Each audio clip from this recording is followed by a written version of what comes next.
How you doing, everybody? It is Tazzdaangel back with more card talk, good conversation you can ride to. And today, I'm going to be continuing the relationships goal theme, and what I'm trying to discuss is going to be called always be willing to learn, just be cautious of the curriculum. So what I mean when I say that is, everybody can teach you something, but always be cautious of what they're teaching, because just because they're able to teach you something doesn't mean it's something you need to learn.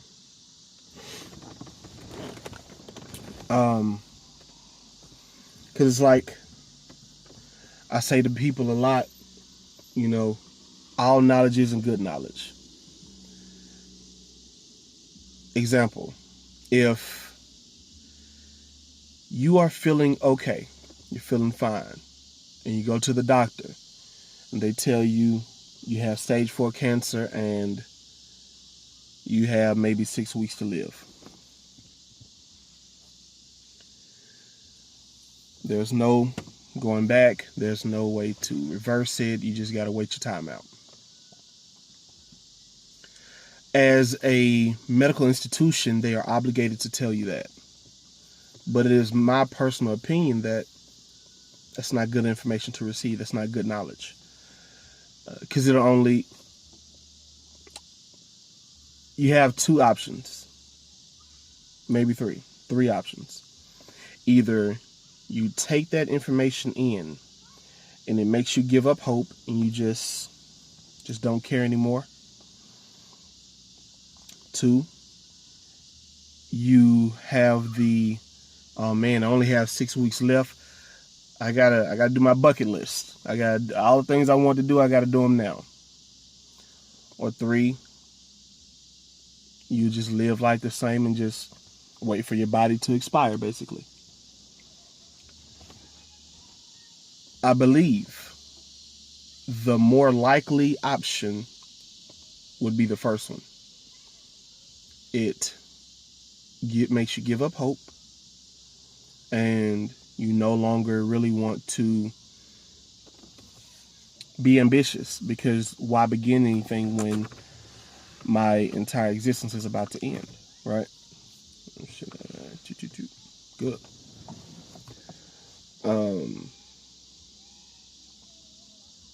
I'm gonna crank the car up. It's getting dark out here, and I was using, for the listeners, first of all, shout out to, and I'm taking this from Joe Budden and Joe Budden podcast, but shout out to my Spotify, Apple, Anchor, Google Play, Castbox. Shout out to all my listenership, and shout out to my YouTube viewership. I appreciate you all. I thank you, because you do not have to listen to me. I say this all the time, but I mean it. That's why I say it so much. You don't have to listen to me. You don't have to press play, and you don't have to watch the whole thing. But those of you who do, I appreciate it. Those of you who get in and get right back out, hey, thanks for the time you gave me. Those who are spreading the word to other people and sending it to other people so they can hear it, I appreciate you too. Thank you for your time. Thank you for your ears. You don't have to listen to me, but you do. I appreciate that. So that's first. But back to it. I think that the more likely response or reaction would be to decline in what you have been doing,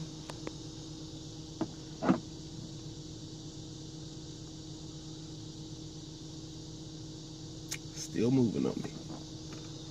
We're gonna put you back in the original spot. See, I was trying to get a new, type of angle and all that, but it didn't work out.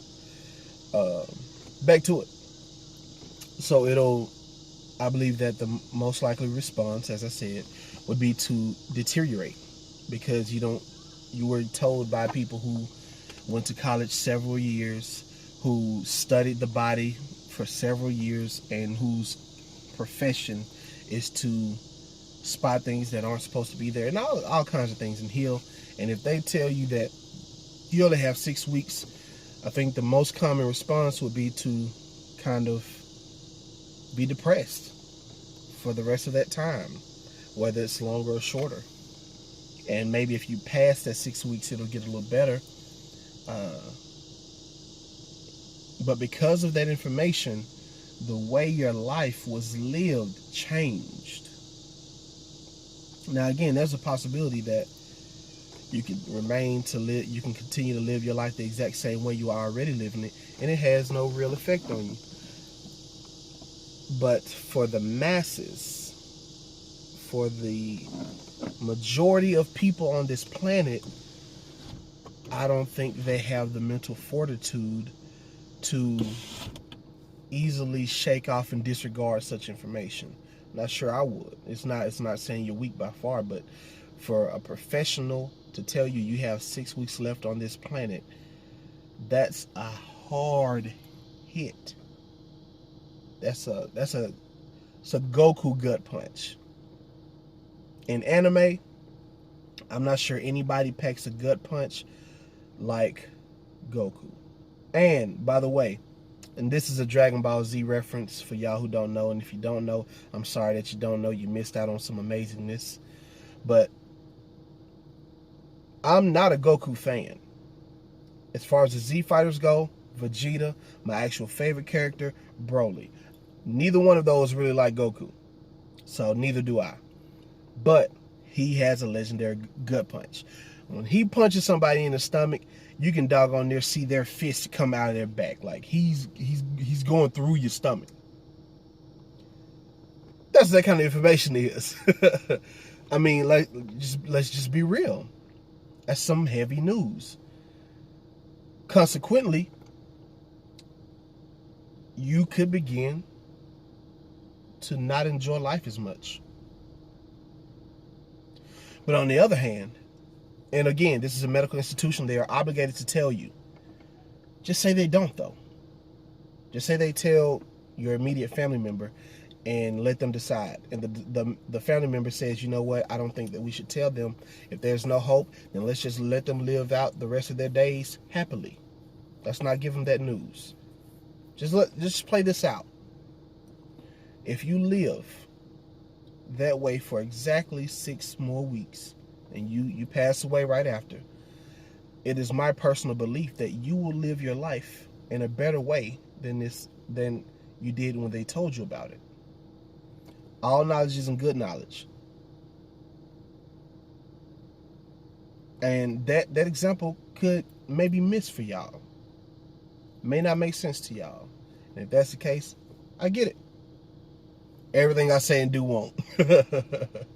I tell my family a lot of times,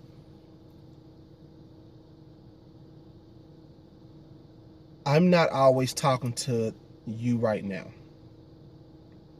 Sometimes I'm talking to you 5 years from now. Sometimes I'm talking to you for tomorrow, like the literal tomorrow. Sometimes I'm talking to you for a month from now. I'm not always talking to you right now, because I have the mind and desire to want to prepare people. And if I know how to prepare you, then I'm going to try to do that. But for me to prepare you for something, I got to prepare you for something you ain't experienced yet. And that ignorance sometimes makes me seem paranoid. And sometimes it makes me seem like I'm harping on things that aren't really such a big deal. Put it to you like this. One of the things I harp on, or I used to, my oldest son has gotten much better. I mean, it's not even an issue anymore. When we were living in Arkansas, he had the bad habit, and when we first moved here, but he had the bad habit of leaving the doors, like the front door to the house, unlocked sometimes. And I would tell him, hey, Gotta lock the doors. Just because we may live in a neighborhood where nothing has happened doesn't mean nothing will happen. Be ready. If you stay ready, you don't have to get ready. Lock those doors. When we were living in Arkansas, this is like maybe 4 years ago, 2015, maybe 16. I want to say 15 though. Maybe even 14. Either way, that's not important. So the time that we were living in Arkansas, at this point, my wife and I were sharing one vehicle. I was off work that day, and she got off late, so I left the house to pick her up. Within 5 minutes of my departure, because she only lived about 7, maybe 10 minutes, depending on traffic. She didn't live far away from where we were staying at. I mean, she didn't work from that far from where we were staying. But I started getting calls from the alarm company. And they're like, hey, is everything okay? And I said, well, I think it is. You tell me, like, what's going on? And she said, well, we got an alarm and it hasn't been turned off. I was like, well, I'm not even at home. So if that happened, then something probably happened. We get there, police are there, they looking around. And someone had tried to kick our door in. And the way we know it was a kick was 2 reasons. One, on the security camera, it's set by motion. Set by motion. For some reason, it felt like I said emotion. But anyway, it's set by motion sensors.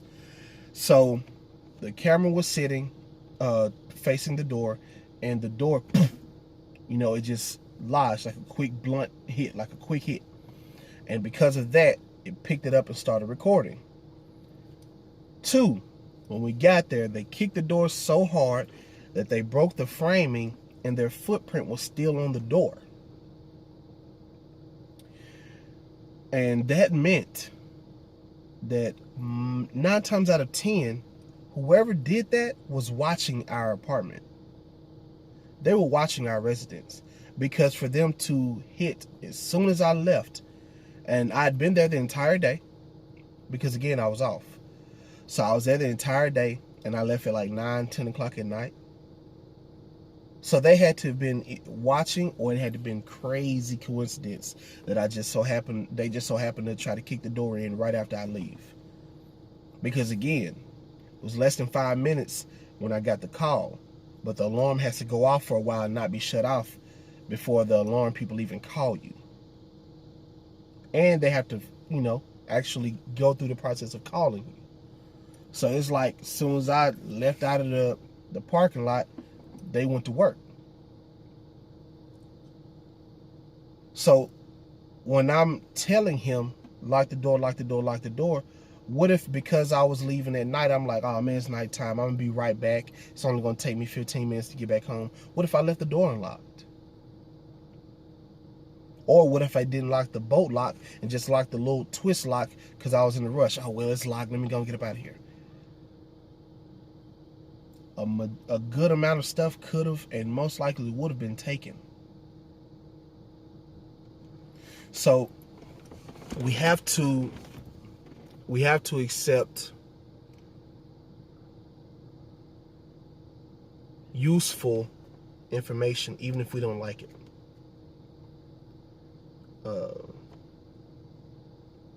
Because if we don't, then we end up living more difficult lives than necessary. And this is from experience. I think I'm still going to have to use this. This is from experience. Ooh, I like that. And with the Birdman rub. Anyway, so this is from experience. If you don't accept the advice that's given to you out of love and out of care and out of concern, and even just out of other experience, out of wisdom, you're going to live a more difficult life than you have to. Because the things that you could have been saved from, you didn't heed to the information, and then you'll have to go through it. Maybe more than once. So, always be willing to learn. Be cautious of the curriculum. And when I say curriculum, I mean, again, Be cautious of what they can teach you. Everybody can teach you something. Just pay attention to what they're trying to teach you. Because if somebody come up to you and try to teach you how to be a credit card scammer, it's not good information. It may get you quick money, but it'll give you slow jail time. I mean, that money will come to you fast, but that time you sit in that cell gonna go by real slow. And that's if the cops get to you. What if one of your victims track you down and they don't want to go the legal route? So all information isn't good information. But when we know that someone is trying to impute knowledge into us, we got to be willing to accept that. If we didn't like how it was said, address that later. Take the information in. When you're done being upset about how it's delivered to you, talk to the deliverer. Talk to the person who gave you that message. Ask them, could they provide you with a different delivery so it can be easier for you to digest. But a child can teach us something. Because a lot of times, and the reason why I'm saying this is a lot of times our pride gets in the way. And someone will be trying to teach us something. And instead of us being willing to learn, we will think in our mind, they think they're smarter than me. They think I'm dumb. They think I'm stupid. When it could have just literally been something that they experienced that you haven't. So they're talking from experience, not from studying or not from just an uncanny well of knowledge. It's because they did it already. And they know how it hurt. And the pain for you could be more, could be less. But it's still going to be some pain. So instead of you having to deal with that pain, hey, let me tell you how that worked out for me. And then I'm going to tell you not to do it. So when pride gets in the way, we don't want to learn anymore. We don't want to be a student because we believe that if someone is making you their student at the time, then they think that they're above you. A teacher can learn from a student. This is a fact. A teacher can learn from a student. There are two things dealing with math that I noticed that when I was in high school that my math teacher didn't. When I pointed it out to her, she told me that one of them she had heard of before, but the second one could have, if I could package it differently, may have been able to get a rule or a theory named after me, a theorem. But I was lazy. And I'm assuming that by now they know about it. If not, then you know, it is what it is. But I was able to teach her something because of something that I noticed while she was teaching me.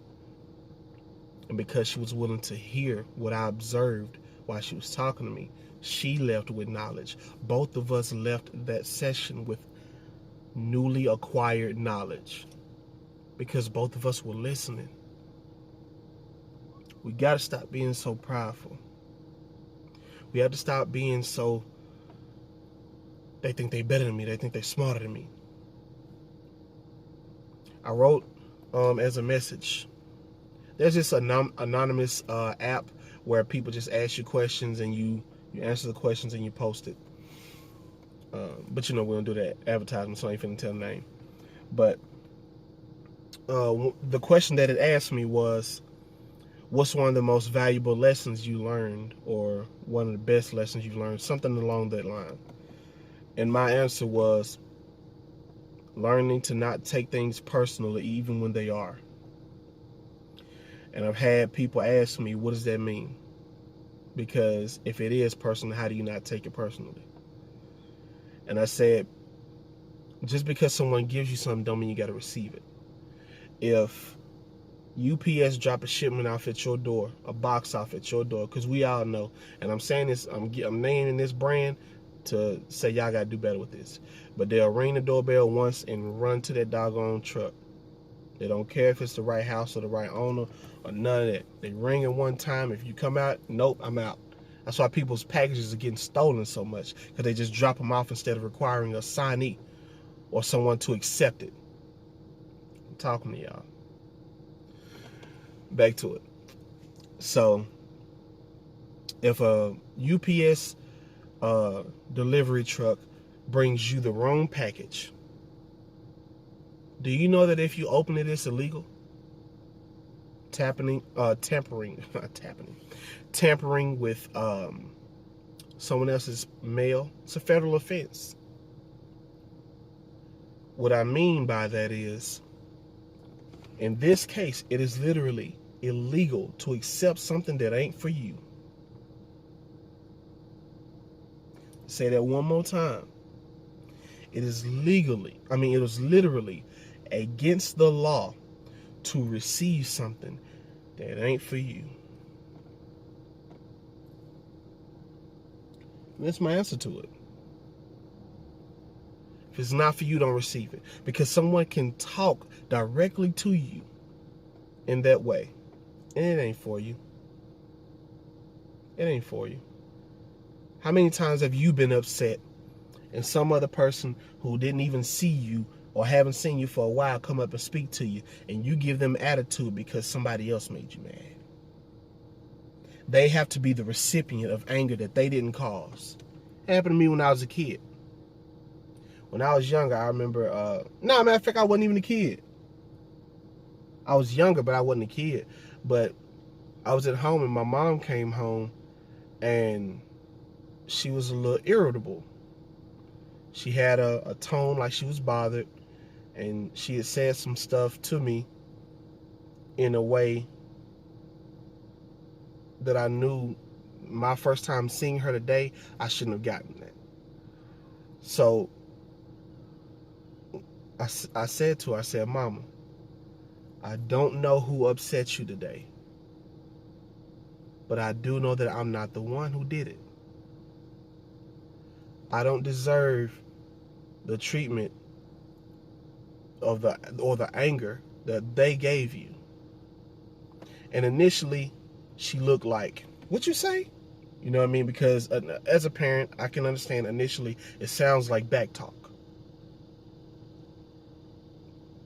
But when she left and went to her room, she came back later and said, yeah, you know what? You're right. I understand what you said. I apologize. And I was like, nah, it's cool. You know what I mean? Because I don't hold on to things. Once I say something, once I express myself fully, it's gone. I'm not holding on to it. So I wasn't holding on to it. But there are times where, and we're all victims of it. I've done it. I did it yesterday. My youngest son upset me, and my wife said something, and the anger came out in my response to her. But the anger was triggered by him. So I turned around because I was leaving out. I turned around and came back in and apologized and told her, hey, my bad. That was for him. He's the one who made me mad. You didn't deserve that anger. Let me talk to you. Because we have to also we have to be more mindful of how we distribute our energy. Because if one person over here upsets you, then the 3 people over here shouldn't get that anger, while this person who upsets you gets nothing. These 3 people should be treated by whatever behavior they've exhibited to you. And that person over there who caused it, you need to address them to fix it however you have to, productively. But that all goes into, I know it got a little loud, it's, you know, cicadas are out and about, but it's hot in this car and I'm not trying to use my AC when I know it's already cool outside. This doesn't make sense to me. But for us to progress, we have to be willing to be students. And that's going to mean We're going to have to take lessons that we didn't ask to receive. Because I tell you this, even if you're mad at me, if I say to you, you are the only person responsible for expressing and communicating your needs. No matter how you feel about what I said, you know that that's a fact. Nobody else is responsible for telling each other or you what you need. It is your job. It is your job. I just got a guy text me, finna get back on GTA. About to get back on the game. So I got thrown off.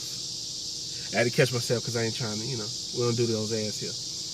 Till y'all pay me. Now y'all pay me, you know what I'm saying? I give y'all the shout outs you need. But I don't think my audience is big enough for you to really want to pay me right now. We'll get there. So, no matter how much it angers you or aggravates you, or how much you don't like it because I'm the one who said it, at the end of the day, you have to lose enough pride. You have to be willing enough to learn, to see that that's a fact. And that is a universal fact. Now, my next episode, or pretty soon, I'm going to talk about, my topic is going to be, what is truth? I've been thinking about that a lot for the last couple of days. What is truth? I'll leave you on that. That's coming later. Stay tuned. But if you don't think that a child can teach you something,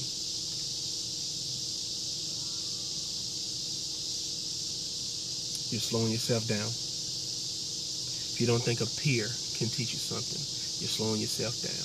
If you don't think that someone older than you can teach you something, you're slowing yourself down. If you don't think someone who's younger than you can teach you something, you're slowing yourself down. If you don't think somebody at your job with a lesser rank than you can teach you something, you're slowing yourself down. If you don't think that a dude who's fatter than you can teach you how to run faster, you're slowing yourself down. If you don't think a dude who's smaller than you can teach you how to pick up more weight, you're slowing yourself down. I'm just wondering because you got kids over here screaming because their parents ain't got no discipline put in place.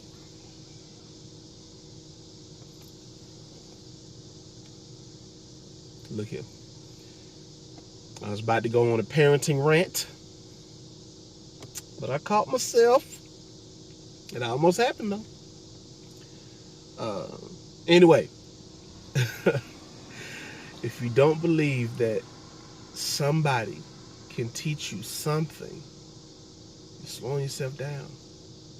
And I'll also add this.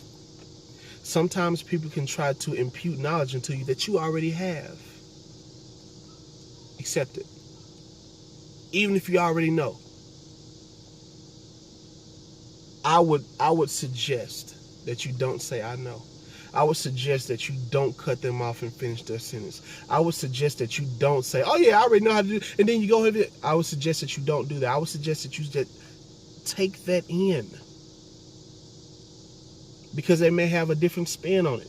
By the time they're done talking, you might pick up a little nuance that you didn't have before.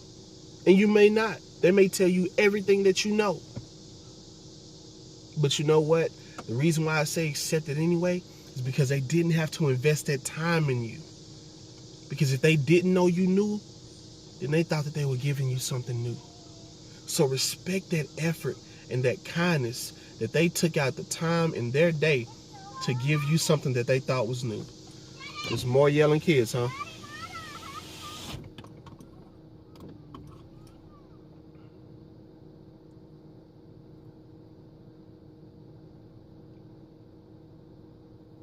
We're gonna look in this car like she wanna say something. Get you in this nigga house. Bro.